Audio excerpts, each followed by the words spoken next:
What is going on, everybody? I am back today to talk about another film that was nominated for multiple Academy Awards. And around this time of year, I always try to do my catch up to watch as many of the Academy Award nominated films that I can, as many that I missed from the previous year. And I was really looking forward to watching this movie for a couple of reasons. Number one, I find Bob Dylan to be a truly fascinating human being, not only just like his catalog of music being so large, but just his cultural impact and the amount of really pertinent songs that he wrote about our cultural divide at a very specific moment in history, and writing about marginalized groups and fighting for change, and just truly making music that really impacted the world in a positive way. And so I was looking forward to watching this movie to just kind of see how they examined his life. And I also was very much looking forward to this because I love Timothée Chalamet. I truly think that he is one of the best working actors right now. He was really solid in a lot of movies early in his career, but he's just really making a name for himself as a genuine star. And I think not only taking on playing Bob Dylan in this movie, but requiring himself to play all the music and play a ton of songs is just an incredibly impressive feat. And so I'm looking forward to telling you about A Complete Unknown today. A Complete Unknown is directed by James Mangold, New York, early 1960s. Against the backdrop of a vibrant music scene and tumultuous cultural upheaval, an enigmatic 19-year-old from Minnesota arrives in the West Village with his guitar and revolutionary talent, destined to change the course of American music. So I was really excited to watch this movie for the reasons that I listed at the beginning of the video. And what I will say is, this is an entertaining time at the movies, but it is a fundamentally flawed movie. And I think that it's a movie that has a lot of positives going for it, but I was definitely let down in a lot of ways as well. And so I'm going to talk about all that when I break the movie down for you today. So the beginning of the movie, we are introduced to Bob Dylan, played by Timothée Chalamet, who we see traveling from Minnesota to New York City. And the reason he's doing that is because his music hero,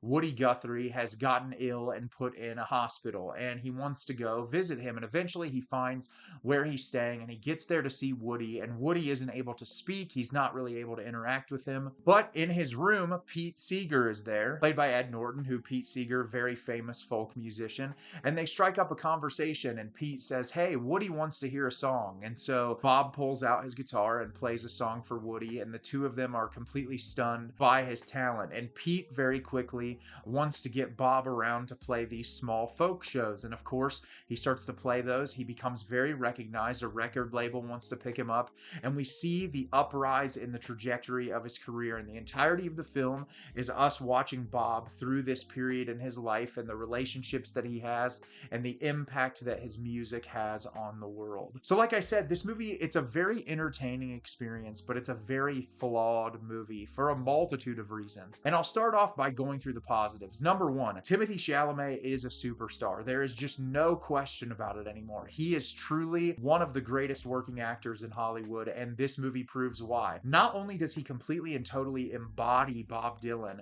but just the way he performs these songs, and the way that it's not an exact copy-paste, that he brings his own flair to each and every one. It was just mesmerizing to watch. There were so many moments where he was playing music in this movie that I was completely and totally moved. Very similar to the first time I ever heard these Bob Dylan songs. And it was just really amazing to see such a young artist showcase just the versatility of his overall talent. And I would not be upset if Timmy won the award for this movie. I think he's so incredibly talented. I think this is the type of performance that really earns you that level of an award, where you completely and totally immerse yourself into a character. And he was just absolutely amazing. And I think the entire cast of this movie was really fantastic. But I think my second favorite performance in the film was Monica Barbaro, who plays Joan Baez. I thought she was absolutely amazing. And I think a lot of the moments between those two characters and their relationship, they really shined on screen. Those were some of my favorite parts of the movie, where whenever the two were on screen together,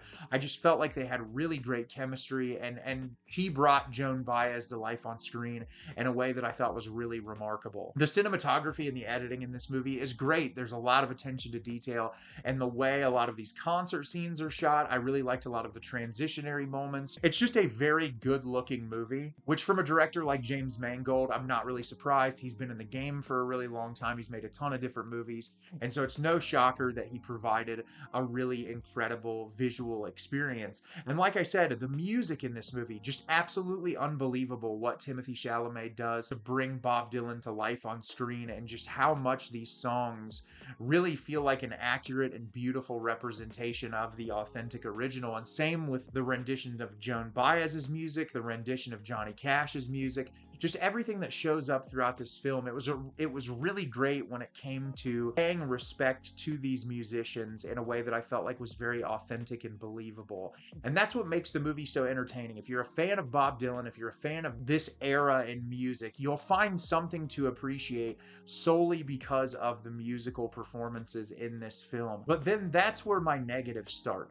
Like, when I'm sitting down watching this movie, I'm asking myself, what is this as a movie? Like, what do you get out of it as an experience watching a piece of film? And it's one of the issues I have with a lot of music biopics, and some biopics in general, is that when you're trying to condense a person's life down into a 2 to 3 hour piece of media, it can be very difficult to try to say something very pertinent and to capture the essence of a human being. And Bob Dylan, very enigmatic, very mysterious, unique individual that doesn't do a lot of interviews, has stayed kind of out of the public eye, which the movie sort of reflects, like how he was not ready for his rise to stardom and how it was really difficult on him. But I just found this movie to feel like segments of a person's life that I didn't get much out of. I feel like when you're looking at someone like Bob Dylan, who created so much music that was culturally impactful when it comes to the civil rights movement, the country at war, all of these different things that Bob has painted incredible pictures with his music, just commentating on the state of the world, that there would be more of a focus on possibly that being, you know, the central hub of the film, or just like him as a person and like how he grew as a human being or the struggles that he went through.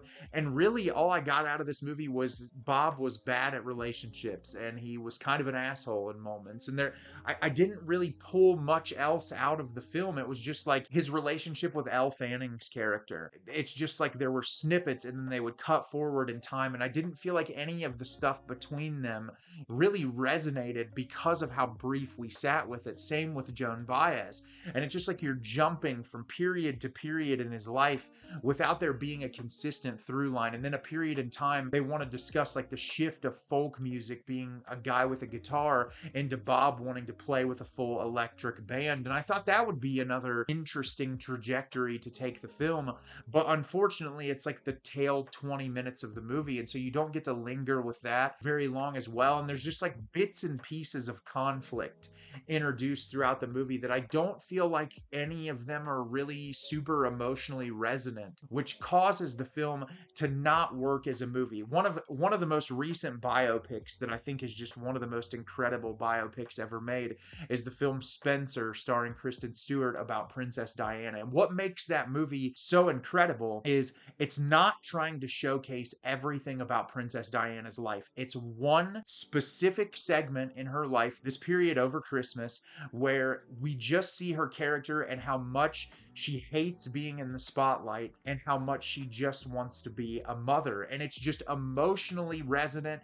It's an enormous gut punch, and focusing and honing in on one characteristic of who this person is what makes Spencer an effective film. This is trying to do way too much and sometimes feels like doing nothing at all other than having Bob Dylan play Bob Dylan hits. And that's it. And Timothée, like I said, he's a superstar. He is incredibly charismatic. He is a blast to watch in this movie, but I want more. If I'm going to sit through a 2 hour and 20-minute movie, I want it to feel like I got something out of it other than, man, Bob was a really talented musician, but he also wasn't the greatest guy. And it doesn't mean that he has to be a great guy, but I think minimalizing him to just a couple of experiences makes the movie a lot less effective than it probably should have been. And so that made it not a completely and totally fulfilling watch. Like I said, very very entertaining, and I think if you're a fan of Bob Dylan and his music, you'll find something to love about this, but I just really wanted a lot more. So have you seen A Complete Unknown? Did you love it? Did you hate it? Leave me a comment down below and let me know what you thought. I thought this movie was incredibly entertaining, but immensely flawed. As always, if you can like the video and subscribe to the channel, helps me out a lot and lets me know the type of content you're looking for. I'm always putting out new material and look forward to getting more out for you in the near future. And as always, everyone, thank you so much for watching and have a great rest of your day.